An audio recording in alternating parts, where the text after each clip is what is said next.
And welcome to the Midday Show. I'm Jeff Everett. He's Mark Messina. Big episode today. We got a couple of topics going around, but really, it's a celebration of you. So let's start there. Of you. It's a celebration of you. It's a big day for us. Yeah. Wow. How are you feeling today? Well, it's funny you asked that because today I have a real answer. It is our 100th episode, and and you show up with your "I'm a state champion" sweatshirt on the 100th episode. That's real. That's real, like like humble in any way. So anyway, you know what? I've been noticing this lately. I'm almost 50. Like where your foot is the widest up kind of across like the pad of your foot, whatever. And the ball of your foot? Yes. On the outside of it, by like the base of my pinky toe, it hurts like on a regular basis now. Some shoes hurt more than others. So I was just thinking today, is this like, I don't even know what a bunion is. I just know that old people get them. Like, do I have an old person? Could it be like a corn? Could it be a bunion? Isn't there something else you get that's like? Is it painful when the pressure goes down? When does it hurt? All the time? No, it doesn't hurt right now, but I'm not walking anywhere right now. Yeah, so when you put pressure on your foot, it hurts. But it's on the side, so it's not under. It's probably not a corn then, because corns usually are on the bottom of your feet. How do you know this? You have corns? Well, no, but I've had like your great grandmother had them, and that's why. That's how I feel. If I go in and Dr. Cram, our podiatrist here that sponsors us on North Central PA, if she says you have a bunion, I may just break out into tears. Have you ever heard? There's 1,000 ways to go with what you just said. People talk about like health, so like, you break something or anything like that. The most underrated part of your body is your feet. Absolutely. Like when your feet go, your whole lifestyle, like it's, they Jack Lambert, who was a Hall of Fame linebacker, played for the Steelers back in. His career basically ended because of turf toe, and they have the classic pictures of him with no front teeth, and like he was a linebacker's linebacker. And I remember at the time, they're like, how does as tough and mean as he is, he can't play because he hurt his toe, but he can't move anymore. Yeah. Like you just can't. It is. Yeah. It is debilitating. Now, fortunately, mine is not debilitating. It's just annoying because of where it is. But it will be emotionally debilitating if I have a bunion. And have you ever been to the podiatrist? Have you ever had like a plantar's wart or anything like that? Nothing like that. When I would go to the chiropractor, a lot of like when he'd straighten me out and all this stuff, I used to get insoles from him for my feet because my arches are too high. So I don't know. So I don't know if that's something that a podiatrist would have handled, but no, I've never been to an actual foot. When you go, I've had plantar's warts. And when you go to a podiatrist, you sit in the waiting room as whatever. I was in high school when I got my first one, I think. And I was 70 years younger than everyone else in the waiting room. And it was like when I went to the urologist to get a vasectomy, and I'm waiting in the waiting room. Right. And then I was in my 30s for that. So I was only 50 years younger than everyone. And you're just looking around going, what am I, like, am I in the wrong room? Right. And so I know when I go in and I'm going to be like, what's wrong with my foot? And there's going to be, fortunately now, I think waiting rooms are still lessened. I don't think they have room, I think they scatter the appointments and make you wait in your car a little bit. So yeah, I won't be sitting in a room like it's cocoon, but right now I am afraid of the diagnosis. No, your feet, like healthy feet, maybe is the most like underrated thing we talk about. Like as far as health, like how often, like no one ever talks about like foot health. Like it matters. Like getting around, like it is difficult. I can't believe we're off on this topic, but this would be a fascinating. How many people sleep feet out of the covers or feet under the covers? What do you do? Because I am mostly at under covers, like tucked. Okay. Unless I'm really hot. See, I'm the opposite. I can't have the sheets tucked in. Like I need the ability, I can't have that either. Okay, I need the ability to kind of have like feet out, feet in, like switch around. I'm not a great sleeper though. Like I'm typically not somebody who goes the whole night through. I'm usually moving around. I'm getting worse as I get older. But yes, no, I'm not. I am generally everything's under the covers. Like I have to be. Have to be. Even if it's like, what if it's hot? Well, when it's really hot, then I change up. But see, I was one of these when I was a kid. Like I would have fans, but like in July, the wind chill factor in my bedroom was like Arctic. Yeah. And that's how, and then I would be all tucked in under, and it was, even back before air conditioning, like when it was just fans blowing, I would have them blowing on me and whatever. So how about this one? I only use a down comforter. There's no top sheet. Do you still put the sheet on your bed? I have like you have a fitted sheet on the mattress. Fitted sheet on the mattress, and that's it. And then I have the comforter. Yeah, that's. You still need the even sheets? In like the winter. Yeah, just the sheet seems so pointless to me. I don't get the sheet. It's just kind of comforting. But that's the comforter. Did I just walk right into that? No, I've never understood the sheet part of it. The other thing I do, and you can relate to this because you're old. Are we going back to my bunion at this point? I cannot sleep with a pillow. Like when I wake up, so I always start with the pillow. When I wake up in the morning, the pillows are inevitably on the floor. Like I don't know what I've done throughout the night, but at some point I have like completely removed the pillows from the bed. So your head is on the mattress? Like 99.9% every morning I wake up, my head is just on the mattress. You know that's better for you. If I've read it's that. better for you if depending on how you sleep. Yes. Like if you sleep on your side, it's not great. Okay, that's a valid point. Yeah. I just read. It's funny because I just read something like that if you have no pillow, it's better for you. But I get that makes sense. Yeah. Jamie said you probably have a wart. I don't know if that's true or not. Do you probably have a wart? I don't know. I feel like a wart would be significantly smaller than a bunion. The thing that happened, I have that wrong? Maybe she has me excited now because that would be much less of a problem. It happened when I was walking down the street. Actually, I parked my car and I was like, you know what? I'm really like, that's when because it's been bothering me, and certain shoes and sneakers are better or worse. And then it just hit me. So I obviously didn't get to work and take my socks and shoes off and look. But yeah, I don't know. Hopefully it is a wart, but I don't think. No, it's interesting. 100th episode. Congratulations. We'll touch on this real quick. Yeah, we were talking about feet and how we sleep. We talked about having the commissioners on. We just had stuff going on this morning, and I didn't reach out. And I know they have a big commissioners meeting next week, which I assume is going to be packed because, like, I think they might need to have it at the CAC because after the whole library thing, it ain't going to fit in the room that they usually have it over here on Pine Street. So, anyway, maybe we'll have them on after that, or we'll see what goes from here with this whole, because it is around the world. I know that our intern Dan just said that he saw someone supporting the James V. Brown Library from Nova Scotia. So it's not a small story. Let's put it that way. Let's real quick. 100th episode. I've said congratulations twice now. Is there any, is this going the way you thought it would? Is this going, when you knew you were going to have to talk to me every day for 40 minutes, is this how you thought it would be? Well, no, you sold it to me that it was going to be 15 to 20. No, I didn't know I was going to have to carry it. Time out. Before you go any further, because you'll die at this. Yesterday to start the show, you said I had a story to tell, but I didn't think of it until it was too late. I said, can you tell it in 30 seconds? And you looked dead in the camera and said, yes.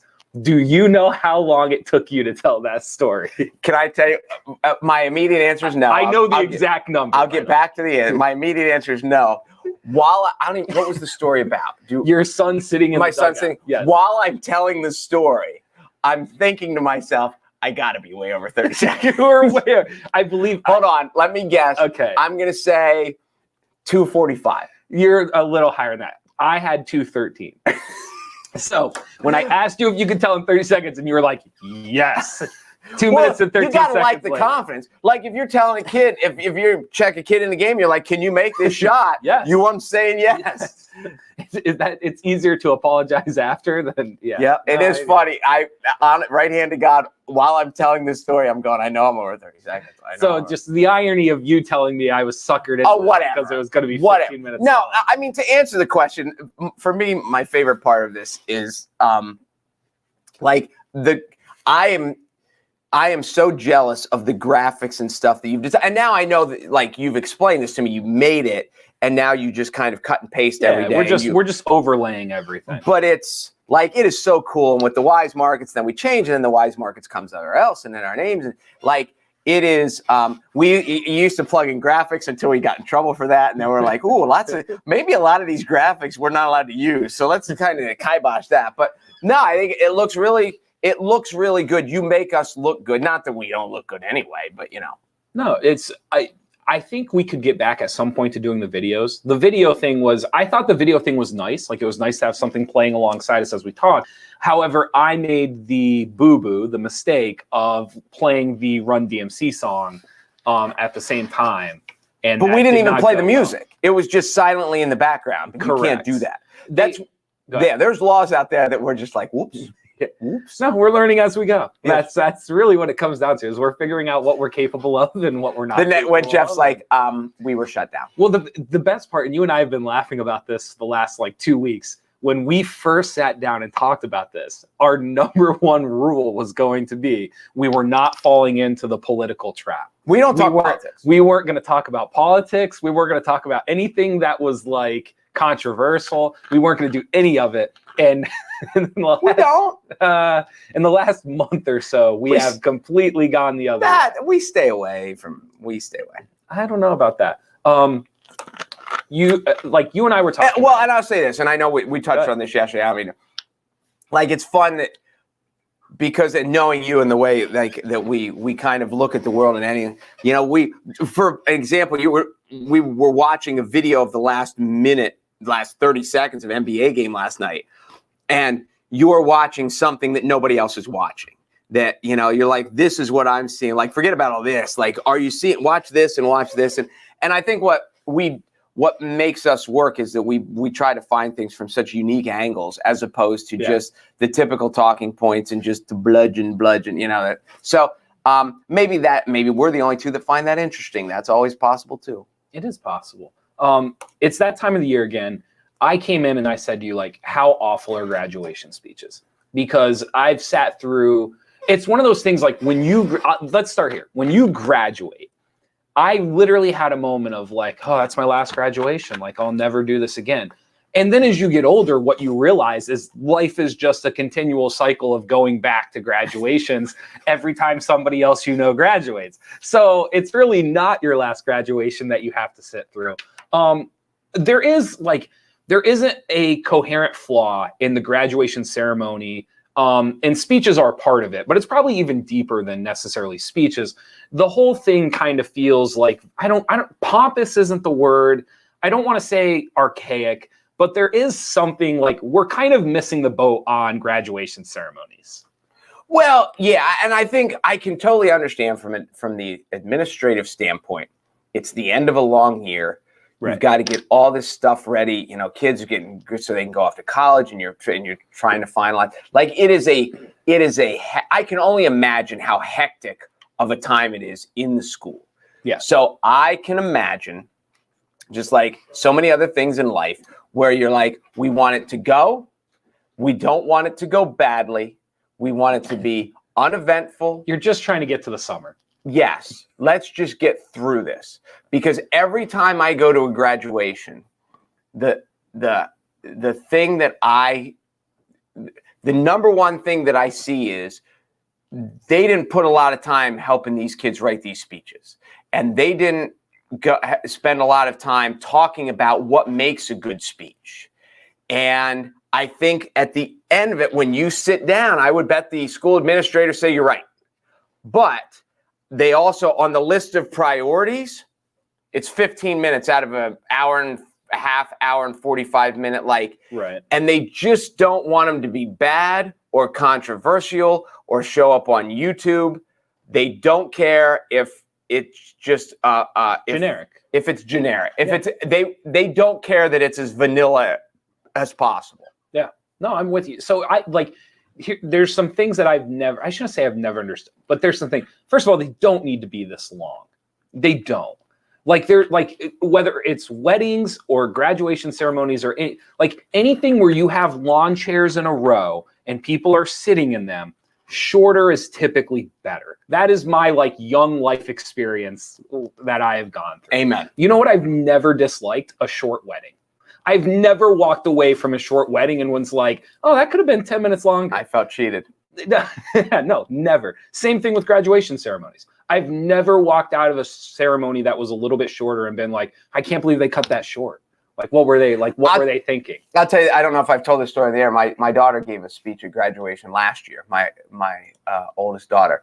And so she emails it to me beforehand because she's like, Dad, I want you, proof it and, give me, your thoughts on it, whatever. Yeah. So we went through and we, kind of about this and about word choice, whatever. And, but in general, I was like, it's good. I said, how long is it supposed to be? And I think she said between 4.5 minutes and 5 minutes. Okay. And I said, how long's yours? She says 3:45. Perfect. So I was like, is that long enough? And yes, she says, well, this is what she said. This is her answer. Because the year before we had gone to my brother's, which was her uncle's Hall of Fame induction. Yes. And she goes, the thing I learned from Uncle Mike's induction is longer speeches are not necessarily better. And honest to God, because I was like, well, I just don't want you to be embarrassed if yours is too short compared to the other ones. The other two were twice, because I timed them. The other two were twice as long as hers was. I love you in the crowd with the phone stopwatch as they're all talking. Well, here's what happened. But she nails the point. Like her point is perfect. And I said to her, this is one of the things, I was like, you can't just, don't stand up there and say the same 5 things that everyone else says. We made it. I can't believe we've come this far. I'm excited to see what the future holds for us. Follow your dream. Like all these things. And I was like, you need to have a joke. Like you need to have a joke early. You need to have a joke middle. You need to have a joke at the end. Yeah. And she closed it with the quote from Party On Dudes from Bill and Ted. There you go. Perfect. Because as a good father, I made them watch Bill and Ted's Excellent Adventure because it's historically, like you learn history from it. So you learn who Socrates is. So this is my second one, is I would say, and I'm going to get ridiculed for this, but it's okay. The graduation speech, the graduation ceremony is not set up to hear the most interesting people in the group. And that is nothing against club leaders. It's nothing against valedictorians. It's nothing against principals or administrators. But out of the group of people that are there to graduate, I would bet more times than not, they are not always the most interesting or the most comfortable or the best at public speaking. But that is the standard of which, in order to give the speech, is you need to be number 1 in your class, or you need to be number 2. Whereas like some of those people, like they don't have nearly the life experiences or the experiences speaking in public as some of the other people in the crowd. Well, we talked about this before, and that's an interesting point. Now, Dan, the young intern who's over there, that's why I'm pointing, he went to Williamsport, and Williamsport is different. Like you have to apply, you have to write your speech, and you have to give it, and you have to, so you're like selected. Yeah. So it has nothing to do with, but Dan brought up another good point, which is 2 good points in one day for Dan, which is probably all he's going to give for June. Ted's killing it. But all these speeches have to be approved. So to go through the approval process, is the approval committee just, again, trying to make them vanilla? Yeah. Because in the whole aspect, what graduation is about is walking across the stage, getting a photo op for mom, and then walking off. And they want whether it's 50 kids, 150 kids, 300, whatever it is, that is what graduation is all about. Cap and gown, photo op, mom. She used to be able to hang it on the wall. Now she posts it online. And they just don't want controversy. So, here's my last point, and then we'll get off of it. What is the most, what's the best part or the most memorable part in graduation ceremonies? Because you're gonna laugh at my answer. I don't really want to. Here's my answer, but my answer is like the walking in because of the music. Oh yeah. Well, I was telling people the best part, right? How does it go again? The right. That's it. Okay, now when you said that, the first thing that came into my head was dun dun dun dun dun dun, dun, and I was like, wait a minute, that's not it. The walk-in music. So here's my solution. Are you ready? That should either play during the speeches, or there should be some sort of background music as people are giving these speeches. Because when graduation speeches sound really good, when you go on YouTube and they've cut it into a video and there's like this motivational theme music playing behind it. And now everything they say like jazzes you up. So why not just have that playing when people are giving the speeches? That's not a terrible idea. I like, to me, it solves a lot of issues. But I think, again, the whole aspect, when you're, and one of the reasons that they're very happy to have the valedictorian and the salutatorian and the top 3 in the class or the top 2 in the class or whatever, is because they know what they're going to get. They're not going to cause problems in general. Sure. They're going to be, they're not going to fight with the administration in general. So they want, like, it's not that they want, the powers that be don't really care if the speeches are really good. They just don't want the speeches to rock any boats. Sure. And that's it. And that's why mostly the speeches are highly unmemorable. Yeah, no, I agree. It's just too, it would be interesting to see if they sat down and said, these are what makes good speeches. And to show, Martin Luther King, or to show, Lou Gehrig, or the famous ones of all time. And to like, in this day and age, just sit down and watch a bunch of graduation speeches. Yeah, like you could see them on YouTube and be like, this is what we need. So you just can't, if you're just going to go out and just read, like, people aren't going to be incredibly inspired by you. And here's one, maybe some of these kids haven't been to that many graduations, but like in general, all the speeches are the same. No, I agree with you, but I think the reason they're all the same is because you have the same, like, I'm not, not to like put them all into one group, but like, you know what the valedictorian did at that school? And like they worked the same thing. Like they all worked hard and they did the same things. And I'm not trying to generalize, but that's the reality of it. So yeah, they all sound the same because it's the same person giving the speech at the majority of these graduations. That is interesting. And if you're like, I say a wild card speech. Yeah. Just some, like, do you really want to give a speech at graduation? Bring it. This is one of the few times where I would say, like, it almost should be a popularity contest. Like, it almost should be like, who was the kid who had the most friends, and who was the kid who had the most experiences, and who was the kid, because that's the kid who's going to really be able to like touch the most people and like actually like give a real speech, like something that's not generic. But then that kid's going to go up and kids are going to dare him to drop F-bombs, and he's going to, and then they're never going to do it again. There's valedictorians that toss their speech to the side and talk about the heartbeat bill, like it happens. So I don't know. We had a great gimmick for my daughter's speech last year. And did her brother, either her brother or her sister told her to do it and she didn't do it. Okay. And everyone I've said, I'll tell you later, because we'll save it in case somebody else needs to. Well, you have 2 more that stuff. Yeah, I don't know if they're speech givers, but be that as it may, it was, wait till I tell you, you'll be like, and everyone I've told it to, they're like, oh my God, it would have brought the house down. Yeah. But she didn't do it.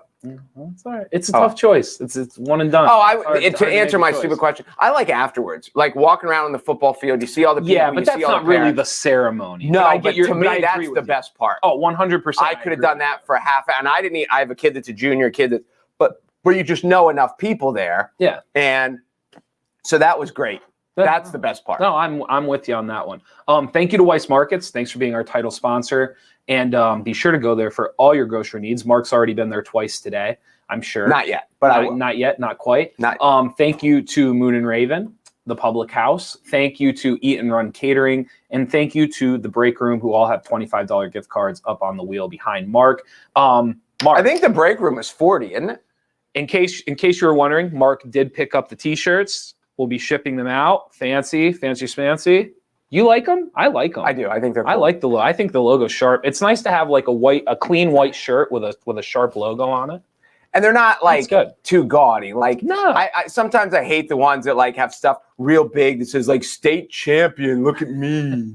Look at me. I'm a state champion. Could you be any more upset if you tried? So thank you guys for joining with us again. Join the Midday Show Facebook group. We're almost up to 700 members, which is far. Mark said we'd get to like 250. So we're 3 times past where Mark 250 million. Oh, sorry, I misheard. That's what I said. So we're on our way. Okay, we're getting there. One brick at a time. So be sure to go join. You're automatically entered. If we draw your name, you get a chance at the wheel. And we're going to be sending out a ton of stuff here in the next couple of days, especially next week. While he's saying that, we've contacted, because it's all like it's through this Facebook group and it spits out a name. So then we have to backtrack and get an address because we can't. So if you've won, or if you know someone that's won, look for a Facebook message from us, or you can even contact us and say, listen, this is what I won. And because we're compiling, it's because it's not, it's not like you've entered and we already have your address. Now we have to go do some legwork. So there you go. All right. Let's say today's winner is Nina Emery. Nina Emery. Unfortunately, that sounds like a Lancer. Oh, I can't. Whatever. You know Nina Emery. It just spits it out. She's so I'm a Lancer state champion today, which still I don't know how that happened. Like, that's ridiculous. I'm just waiting for you to spin the wheel. What? Seriously, Lancer, I don't like it. I'm not going to apologize because the computer spit out Nina Emery. No, you should apologize. I'm happy for Nina. I hope you spin the wheel well today. Whatever. All right. I'm feeling friction here today, not between you and I, but between the wheel. All right, so here we go. There's the $50 one, so we'll keep an eye on that. Nina Emery. Do people from Loyal Sock even need a $50 gift card? That's really rude. I'm not sure where you're going with that. I have nowhere else to go. Does anybody need a $50 gift card? She is from Loyal Sock, right? While I'm going with this joke, don't pretend. Whatever. Oh, why did that say $50? Wow, there it is. Nailed it. I'm like Karnak. Do you know who Karnak is? The Johnny Carson character? Yeah, where he had the genie hat on and he put the thing. Yes, very nice. Very nice. Did you ever see Steve Carell mock it on The Office? No. He mocks it. It's a good 10-second clip if you can ever find it. It's pretty good. He mocks it. This is a story. We were going to talk about it yesterday, ran out of time. We called it kind of like the movie story. There has to be multiple writers in Hollywood trying to work on a script for this already. Essentially, here's the most dumbed down version of the story I can give, and then we can kind of start getting into more details about it. Essentially, are you dumbing it down for me? Yes, I'm looking directly at you. Thanks. Essentially, what happened was the FBI created an app. They called it Anon. They convinced some kingpins to use this app to message throughout their criminal organization. The app worked so well that kingpins actually started recommending it to other criminal organization kingpins. And eventually it spread to the point where it was basically a global messaging app for criminals. And then on, I believe it was the 9th or the 10th of June, they basically had a raid across the world, Australia, New Zealand, parts of Europe and America. And just some of the numbers, I'll look them up so we can have exact ones, but some of the numbers in the first day, there was over 800 arrests. The number of, I forget the exact, I'll look it up, but literally tons of drugs were seized. There was money collected. It is the most successful criminal raid in the history of the FBI. I mean, think of, because you're 800 in our world of, with numbers and 800, it's not, but think of 800 big time criminals. We're not talking about 800 jaywalkers or 800 people driving 70 miles an hour down the highway. These are big time criminals around the world. They have 800. So first of all, it is a movie. This is brilliant. And it worked better than the FBI. They're if we can get these people to use the app. Well, not only that, they're spreading it to their friends. Yes. This is equivalent to the ant that brings the roach motel poison back to the anthill. Yeah. So let me ask you this. So you seize, I say you, whoever, seizes a ton of cocaine. 2,000 pounds of cocaine. Here it is. What do you do with it? I mean, how do you are you asking burn it? Actual? How do you dispose of it? Oh, that I don't know. Well, see, so some of it, I don't know this for certain. I'm awful to speak on this. However, I'm pretty sure they then a lot of it gets used almost like bait. They reuse it to go back again and rebait their next project. Because you can't get into these circles or these groups without being able to demonstrate or show weight or being able to infiltrate it. You can't just show up in your polo and just be Let me in. So no, so Let me in. I'm a bad guy. So one of my understandings is that a lot of it gets kind of like recycled or reused in a way like whatever the next project or whatever the next thing would be. That's my understanding for some of it. However, in this case, there was 32 tons of drugs, cocaine, cannabis, amphetamines, methamphetamines, 32 tons. I can't say that enough times. I don't even think one can fathom what 32 tons of drugs looks like. I can't. Now, it wasn't all in the same place. I mean, it's spread out across the world and everything else. But 32 tons of drugs were seized. $48 million in various worldwide currencies were also collected. And there were over 50 different drug labs dismantled. I mean, the numbers are astronomical. Did any of the 50 drug labs accept Dogecoin? Probably. I would think. Probably. However, did you see recently what they're finding out is these organizations are able to collect the money if they use cryptocurrency. It's like an underlying positive of cryptocurrency that nobody thought of. What, the drug dealers? So like so hypothetically, I'm not a drug dealer, but if I were a drug dealer. Hey, you're young. If you can make a career change. Who knows what's going to happen? When basically it goes up, like when the gig is up, burn your cash, do whatever you have to, right? Do what you have to do. Crypto, you can't dispose of it. Like you can't get rid of it. Like you would have to sell it or there would be a trail. So what they're actually finding out is originally kind of like older stomp people wanted to, it's underground money and people are using it. Well, yes, but the positive side to it is now there's A, a trail, and B, they can't get rid of it. Like they can't just light it up in flames. Well, they can't bury it in the backyard. They can't bury it. They can't. So one of the underlying positives to cryptocurrency is this idea of like when it's used for the wrong means of society, it's easier to collect and trace and fix. It's pretty crazy. That is interesting. And it's funny how people jump to the wrong. Like that was one of the whole things with sports and gambling. And why for 100 years they wouldn't allow a professional team in Vegas because they thought this gambling would infiltrate. Yeah. And then the people were like, no. Do you know who wants the games to be on the up and up? Yeah. Vegas. Because if the games aren't fixed, Vegas is going to make money. When you're trying to fix the games, you're trying to screw over Vegas. So whenever they do these point shaving things, Vegas is always the police that says, hey, this was crazy. Yeah. We had some game, Norfolk State was playing Richmond, and some guy tried to bet $2 million on Norfolk State. Something's up.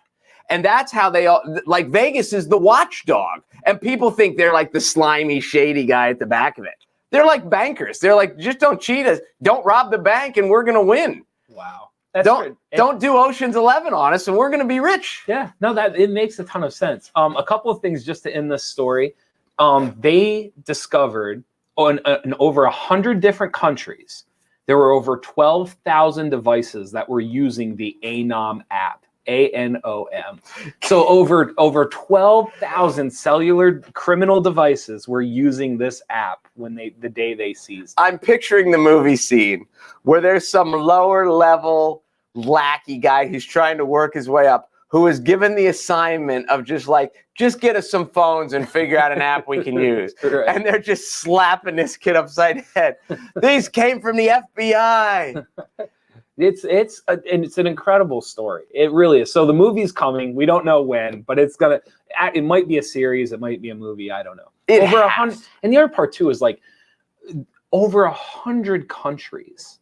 Like it's not like they went into the state of California and just like kicked down doors. And like this was orchestrated because at this point you can't, the amount of orchestration and teamwork needed to like bust down at the exact same time, because you can't kick down the door in California and then say to the people in Australia, like, hey, we just kicked down the door, like go for it, because they're all on the same app. Right. So it's just, the orchestration itself is fascinating. And I want to be there in that original meeting when the guy comes in, when some, 28-year-old egghead from the FBI comes in, he goes, I got an idea. We're going to make an app and they're all going to use it. And the people like the bosses are like, what? And he's like, no, it's going to work. And now like his bosses are now getting like Congressional Medal of Honors, and the guy like got a $2,000 raise and like an extra week's vacation. It worked better. There's no way they thought it would work this well. There's no way. Even the person that came up with the idea, when it actually went down, and actually worked. But I would love to meet that. Did you ever see the movie The Martian? Yeah. The really smart guy who figured out how to slingshot him back. Yeah. Who like Donald Glover plays him. He was the kid? He was young? Yeah. Donald Glover. And he lived like a college kid who was it was just a mess. And he's like a, half-eaten Hot Pocket but he's the smartest guy in the room. Oh yeah. And that's what I'm picturing for this guy. Like he's got a stained shirt that he's been wearing for 3 days, and he's just like, give me 20 minutes and I'll create the app. There's again, like I said, there's just no way they thought it would work this well. No way. There's no way. That was good. Anything else that you wanted to touch on today? Let's see. No, big MMA this weekend. Yeah, you're all about that now. We're ready. We're ready. I'll tell you what, I can't believe I love it. My son got me into it, and now I love it. It is great. You know what I like about it is it's quick. Like it's the rounds and it's done and it's over with. Like you're not like waiting around. Like even boxing sometimes, like it goes to the 7th, it goes to the 8th, like it goes like MMA is like it's blunt, it's to the point. Like you don't have to wait to see what you want to see. Well, I think too that what makes it better than boxing to me is that there's so much like boxing, you see knockouts kind of and you see stoppages, but there's like in MMA you see them a lot. And because it's 5 rounds and because of the style, like because it's 5-minute rounds. Right. You get a guy like on his back on the canvas and there's 3 minutes and 50 seconds to go in the round. And you're thinking, how is he or she going to survive it? The other thing that is, I would have never guessed this about MMA. The women's fights are great. And I would have never thought, what's her name? Thug Rose is my favorite. Yeah. And she's great. I just would have never thought that watching 2 women fight would be entertaining. And they are. There's lots of cards where the women's fights were better than the men's. I 100% believe that. So, I mean, they're athletic and they're small, like their weight classes are, they don't have, 220-pound women, but it's, yeah, they're athletic and they're tough and they're talented and they can fight, they can wrestle, they can do, jujitsu and all that stuff. Yeah. And it's neat. It's really neat. Yeah. It beats hockey. No, well, I don't know about that. Not playoff hockey. Go Islanders. Thank you guys. 100 episodes. This was good. Maybe the longest relationship I've ever had. Certainly the best. Well, let's not get ahead of ourselves. Again, next week we talked about having Mr. Metzger, Commissioner Metzger, and Commissioner Musera on today. We're going to see about next week. They have a meeting on Tuesday. So now I don't know. We don't know if they're going to come on. They've said they think they'd be willing to. I think it's fair to say too, like, we also don't know exactly where this, like, there may be bigger fish to fry for them than what they initially thought. Yes. So, it's coming on isn't going to be as simple as what it was when you had spoken with them on Wednesday. Right. And so I would be shocked if anything's going to have a Monday because they have a meeting Tuesday. Like I said, the meeting, I don't know where they're going to hold the meeting because there's going to be lots of people. It wouldn't surprise me if there's protests outside. Like, it's going to be a circus, I would suspect. How big of a circus, I don't know. But so maybe after that, when we start to see fallout and more from more responses from farther and wider, is it further and wider, farther and wide, far and wide, farther and wider? Because farther is distance, further is degree. Keep going. So anyway, we'll see what happens. Maybe we'll have on next week, later in the week, after Tuesday. Did you make that up? What? Farther. No, farther is like if you can really measure it, it's farther. Further means like it's immeasurable. It's just kind of theoretical. Interesting. I've never heard it described that way. Farther. It was in, where I learned it. In the movie you love that's slipping my mind right now, the basketball one, Sean Connery and Finding Forrester. Finding Forrester. He explained it when he corrected the teacher. Yeah. That was what it was about, Further and Farther. Interesting. See, you know why I know that? Because I paid attention during the movie. It's your favorite movie ever, and you didn't even pay attention. It's not my favorite movie ever. It's a good movie, though. Commissioners, people say willing to, but willing and able are two different things. Kind of like Farther and Further. A little bit. Kind of. And the ones that have still affect and effect. I still don't get it. This is what I take everything to. I have an English degree, and I'm fully admitting I still don't understand affect and effect. I know affect is the action. Correct.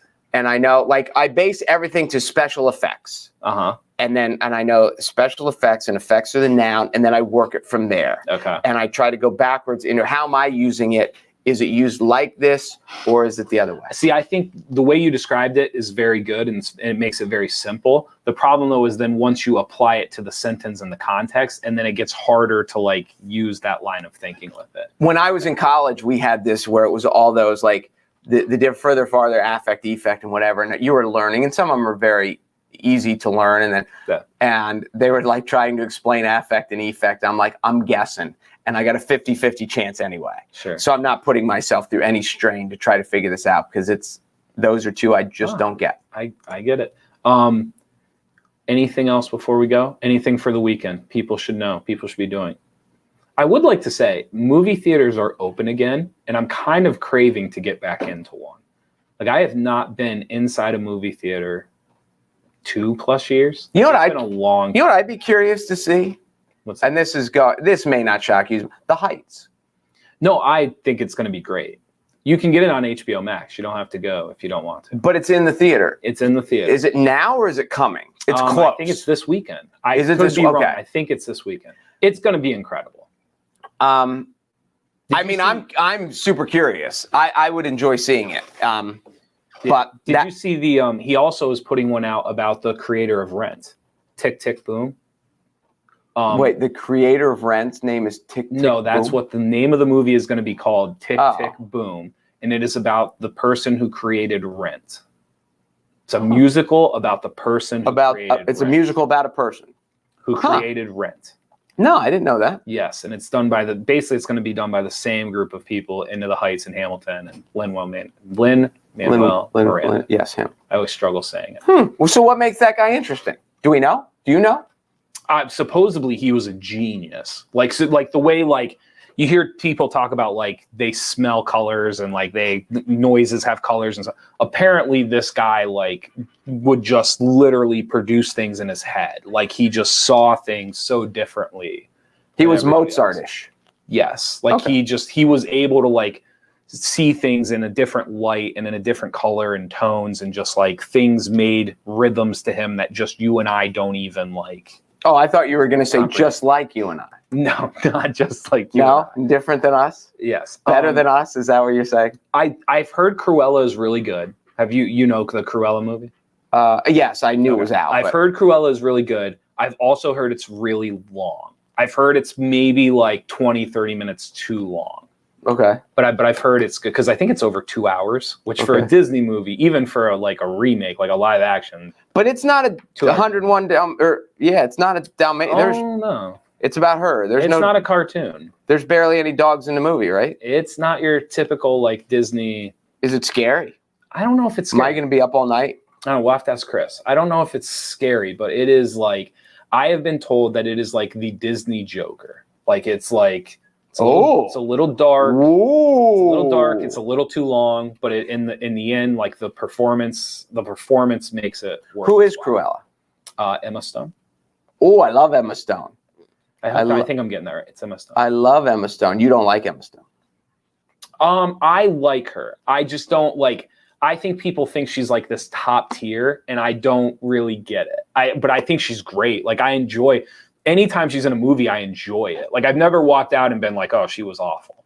But like I think people think she's like this like A-lister, like a Streep, and she's not. You don't think she's an A-lister? I don't think she's like at that level of like what you like. When I think of an A-lister, I think of like old school Jodie Foster, Meryl Streep. Like you think of old people, not old people, but I just think of people that like when they carried a movie by themselves, their performance, everything else. Now, I've been told her performance in Cruella is great. Give me a young female A-lister. Young being, I'll even give you under 50. Under 50? Like anybody? Anybody. There was a time, like after Marriage Story, I would have told you like Johansson was inching towards it, but the problem is she keeps doing all the comic book stuff, so it's hard to like say. I think Scarlett Johansson's an A-lister. I think Johansson's up there.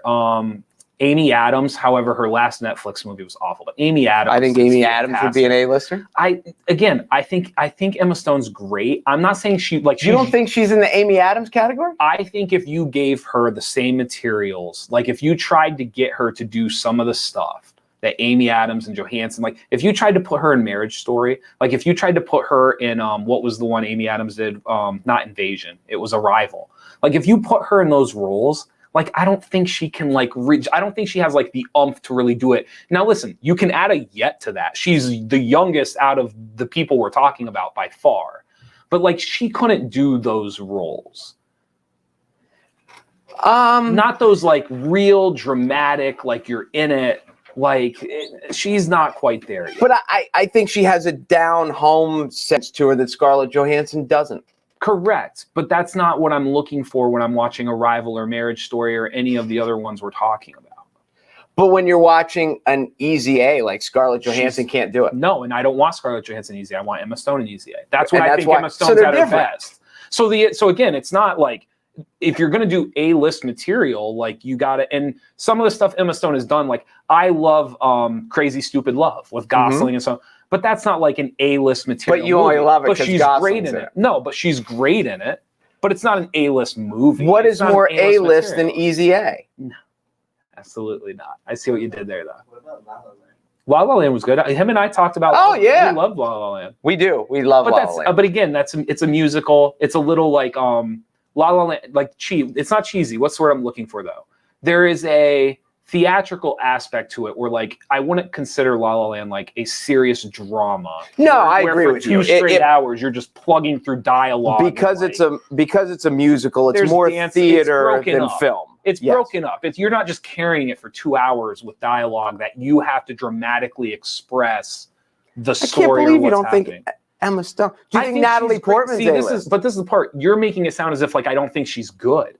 No. I think she's great, but do I think she's like top 5, top 10? Like I don't think she's there yet. What about Natalie Portman? Yeah, she's an A-lister.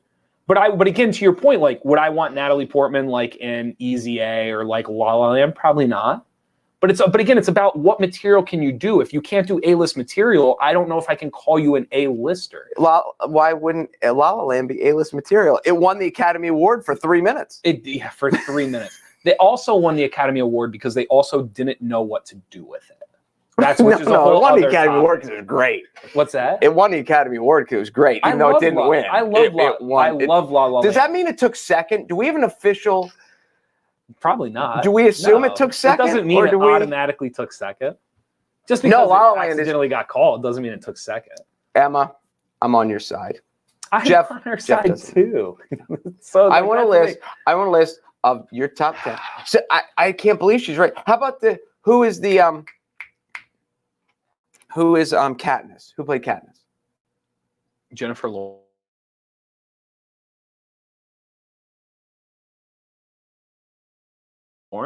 Yeah, where's she? It's the last couple of movies. She's not really doing the serious material she was. Like when she was at the peak of like Silver Linings Playbook, like, and that was like her umph. Like you could have told me she was an A-lister. How about Hermione?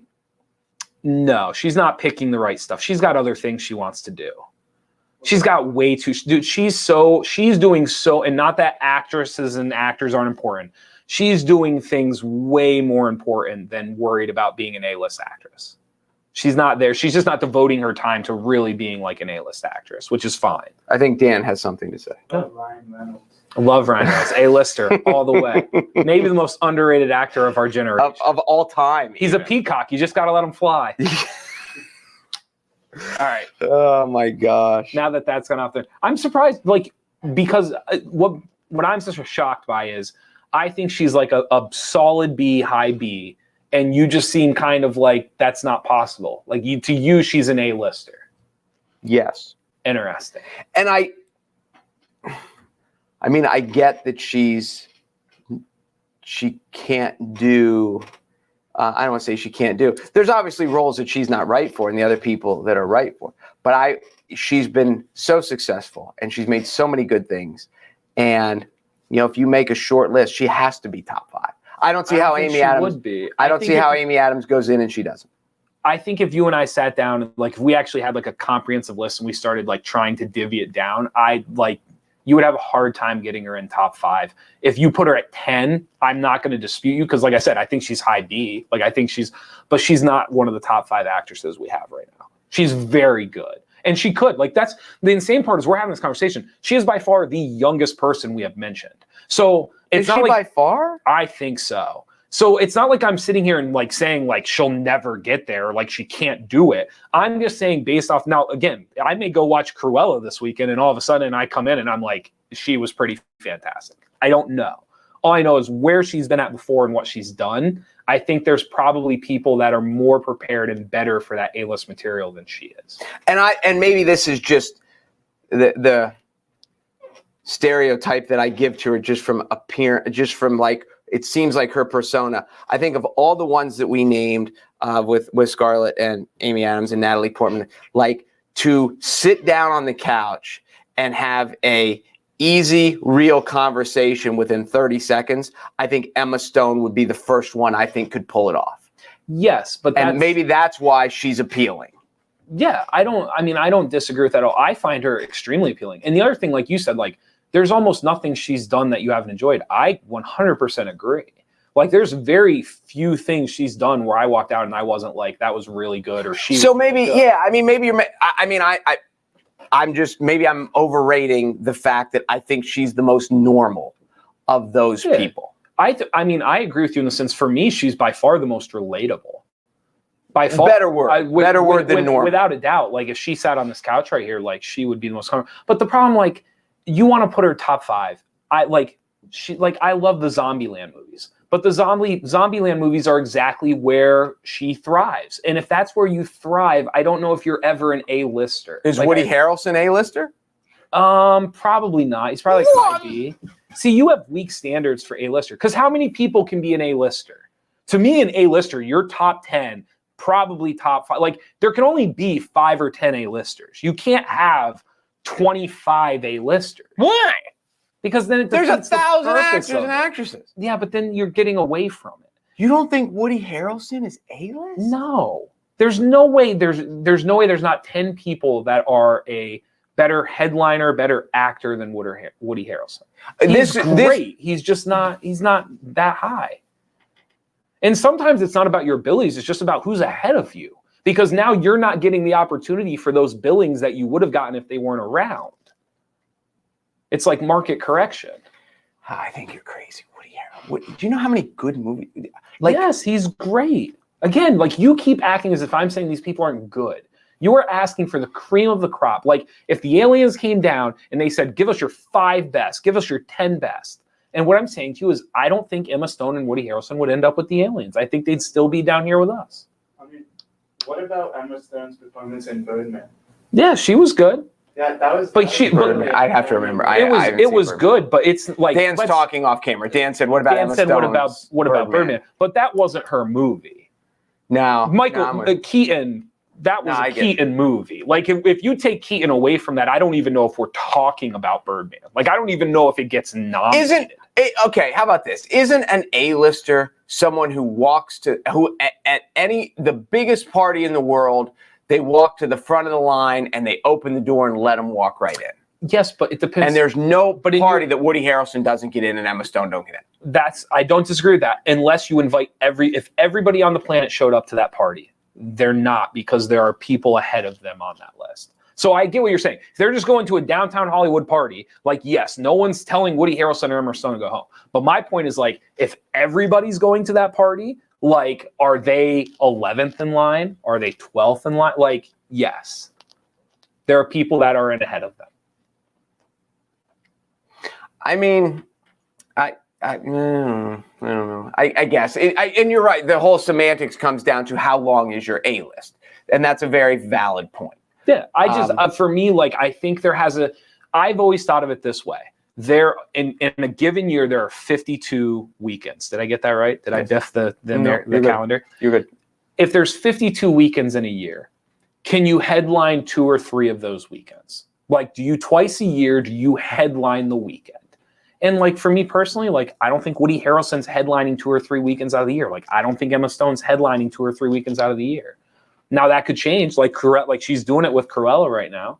Like she, you know what I'm saying? Like it could change quickly. She's young and she's good. But right now, like that's not. She ain't that young, is she? So she's 40, isn't she? No, she can't be. Emma Stone? Dan, I don't think so. Dan, help us She's out. She's much younger than that, I thought. And another one we didn't mention either is Emily Blunt. How much? 32. 32? Yeah, she's young, so she could get there. All right, I don't need. Who's Emily Blunt? What's she in? Like Quiet Place 2. She was the new Mary Poppins. She's in the new Jungle Cruise. She's in a lot of stuff. Okay, I've seen Quiet Place and Mary Poppins, and I can't picture. But the biggest part, like, if there's 52 weekends in a year, and let's be honest, like all of those weekends aren't movie weekends. Hold on, Dan. How old's Amy Adams? And then you continue. Amy Adams. How old is Amy Adams? There's 52 weekends. Not all of them are headline, but we'll say 50 just for the sake of argument. If you can't headline 2 of them, I don't know. So my point being to you is, in my head, the most A-listers you could possibly have is like below 15, like below 10. 46. Amy Adams is 46? So you've completely, like, I think in your mind, she is in the generation of the group of people we were talking about, and she is not. And that doesn't mean she can't be A-list because she's not in their generation. But my point is, like, she hasn't played it safe, but she has certainly played into roles that work for her because she's like this bright-eyed, big-eyed, just beautiful, relatable person. So like I can be in Zombieland and Superbad and all this stuff. And I think that's why Cruella's so interesting for her, is because like she can do that. Birdman, I agree. She was great in Birdman, but that was a Keaton movie. I'm not trying to take away credit from her, but like that was not her. I would have never guessed that her and Amy Adams are 14 years apart. I would have not. I would have. The guy on the boardwalk guessing ages, I would not be good at that game. not with actresses and actors. No, not with most people. You want to be who is somebody that is an A-lister that we didn't mention to you? Female? And male or female? Mila Kunis. Oh, interesting. I think she's high B. Because what is she doing? Like, what is she doing that? I don't know. I agree with that. I don't know if Mila Kunis makes it. I just think she's Mila Kunis, and she is the other part. See, and you bring up a good point. The other part of this is like I am strictly looking from like a movie perspective. I'm not looking from married to Ashton Kutcher, and that's the point, right? I'm not looking at any of that. I am saying like when I look at her, is she doing A-list material and is she carrying it? And for 2 or 3 weekends out of the year, is the movie theater her place? Like, is that hers for the weekend? No, and I do get what you're saying, because like of Natalie Portman, I think is immensely talented, like as far as like the roles that she's done, even back as a little kid. Did you ever see the one where Leon, the Professional? Did you ever see The Professional? Yeah. And what's her name? Amy Adams didn't Amy Adams start out as like Cinderella, and then she went all the way to The Fighter? Yeah. Like she has had she has a lot of chops because she's done all kinds of roles. So here's this is me cheating, but here's an example of names that we didn't say, right? And I'm not even saying that these would make my top 5 or top 10, but I'm just like Kate Winslet. She's older now, though. She is, but Viola Davis. Well, she's older. But that's not. Meryl Streep's the best actress we have. Well, but I said young. I gave you under. No, 50. I'm saying Kate Winslet has to be 50. Nicole Kidman. I'm just going down through here. Kate Blanchett, Hilary Swank, Charlize Theron, Sandra Bullock, Penelope Cruz, Amy Adams, Tilda Swinton, Renee Zellweger, Angelina Jolie. Like, I'm not saying those. All Zellweger's interesting. Yes. Zellweger we left off. She's an A-lister. Yes, she is. So the point I'm making again is just that idea of like, I'm not saying I know where those people fall, but like I just named 15 people. But they were all and I don't 50, even they know. were all old. But it doesn't matter because we're talking about like, again, it doesn't mean that Emma Stone's worse because she's younger. What it means is maybe Emma Stone isn't getting those A-list billable materials yet because she can't fit into those roles. And until you're able to do that and you get those leading roles where it is your movie and you're doing it, and that's, again, Cruella was perfect for her for that reason. But there's also an aspect of when you become like royalty, you just get better as you get older, even if you don't do anything good. Because there's this level of like, you've just been around longer and you've just been like when the Rolling Stones come out. When's the last time the Rolling Stones had a hit? But when they go tour again, they are still the Rolling Stones. They are, but they're not. But the argument I would say to you is like, they're not dominating the tour circuit anymore.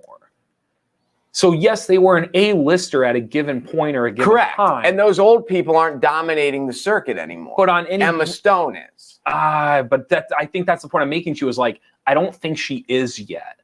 It's never. She is now.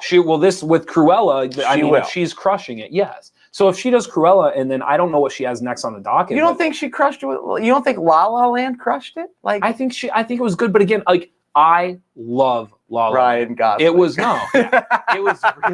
It was really entertaining, right? Like I loved it. Nobody knew what to do with it. And everybody was like, just love it. And everyone, that's all you had to do with it. And everyone was like, this is so fresh and this is so different. And like, I think I love it. And what's going to happen now is like 5 years from now, people are going to look back and they're going to be like, well, it's not very fresh anymore. And now that it doesn't feel fresh, I don't really know if I love this. No, I disagree. And you know why I think people love it? I think the music is brilliant. The music's good. And it's not it's just not what people usually listen to, but it's great. The music's good. I think people are going to look back at it differently than what they did the year it almost won. They are. They are. We'll see. We'll see. Another one we didn't mention. Cliff says, so is Rachel McAdams, who I didn't mention as well. Oh, yes. See, that's like, I'm telling you, dude, the list is longer than what we think. Well, see, I would put Emma Stone above Rachel McAdams. So the difference between us really is I cut my A-list off at like 5 to 10. And you're just saying like, I don't have a number. If I think they're A-list, they're A-list. Correct. But like, there's only so many movies and so many weekends. So how can somebody be an A-list movie star if they don't own a weekend in the year? Because she owns this one, she'll own next one. I'm asking you in general. But she owned La La Land. I mean, I get what you're saying. To me, it's like there's no limit on how many beautiful people can be. That you just don't walk down the street and be like, you don't walk down the beach and say, there are only 5 really hot women. But we're not saying there might be 5, there might be 50. That's fine. But we're not saying they're not beautiful. We're saying they're not. No, you're saying they're less beautiful. It's called a list. It's called a list. I get it. And lists on my list. And lists aren't infinite. Lists are finite.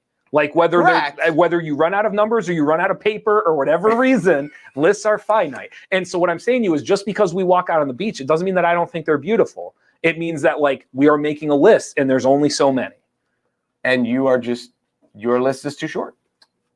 Too short for Emma Stone. Like, yeah, like it is too short. No, too short to be correct. No, that's not true. Because if I said to you like list your 10, I don't know if she'd make your 10. You might now just to stick it. I'm going to do my homework and I'm going to see. I can't find 10 that are like not there. Now, if you want, again, the legendary, Audrey Hepburn, but like people now, I'm only talking the 10 biggest female names in Hollywood right now. Emma Stone is one of them. Like in royalty wise, Julia Roberts is more now. Not even close. Yeah, you use the word Hollywood, which is still because again, like I'm not taking any of that stuff into account because I think if you're talking about like Hollywood celebrity, I think I agree with you. Like I do think she's one of the most 10 recognizable people right now in Hollywood. But if we're talking just like if you're just looking at movie, I don't know if I agree with the top 10. Well, that just makes you wrong. That was good. Thank you guys for listening. No one's in the Midday Show Facebook group. This is the point in the show where no one's listening. So negative. People are listening. They like us. I don't know why are you so against them? I'm not against them. I just know they've tuned us out. I disagree. Thank you guys for listening to the Midday Show. Be sure to join our Facebook group for an opportunity to have your name drawn on the prize wheel over Mark's shoulder. Thank you to Weiss Markets for being our title sponsor. And thank you to NorthcentralPa.com. Be sure to go there for all your local news. And enjoy your weekend. What are you going to be doing? A little baseball, a little basketball, a little MMA. Yeah, you're busy. And probably, I'll be driving all over, and then probably some rain mixed in. You're busy. Make sure you mix some Cruella in there so you can tell me how great it was. Are you going? At some point, I'm going to watch Cruella. I was thinking that I would go, but now I don't know when I was going to go. I got to graduate, and this is the season of graduation parties. First one is Sunday that I got to hit. Yeah. I can't go to the movie. Can we go tonight? You could go tonight. I think you can get it on Disney Plus too. I mean, you got to pay an absurd fee. I think it's like $20, but I think you can get it on Disney Plus. I haven't been back to the theater in a while either. I'm kind of itching to go back, but I want it to be the right movie. Like I'm trying to wait. I want it to be for all the right reasons. I do. I want it to be.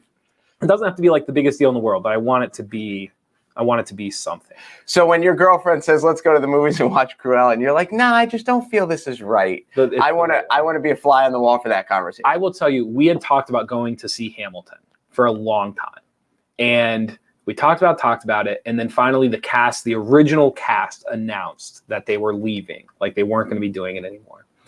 And we finally had gotten to a point where like there was some time and some money, and I looked at her and I was kind of like, I don't even want to go anymore. Like if it's not the original cast, like I don't even think I can do it. Like, so if that tells you how spoiled I am, like I didn't even want to go to Hamilton because I couldn't see the original cast. But that's to your point. Like I am like that. Like I get it in my head, like it needs to be this thing. And then when it can't be that thing, I'm kind of like tapping out of it. It's good. It's a good trait to have. Yeah, that's fantastic. People love it. I'm Jeff Everett. He's Mark Messina. Enjoy your weekend. We'll see you.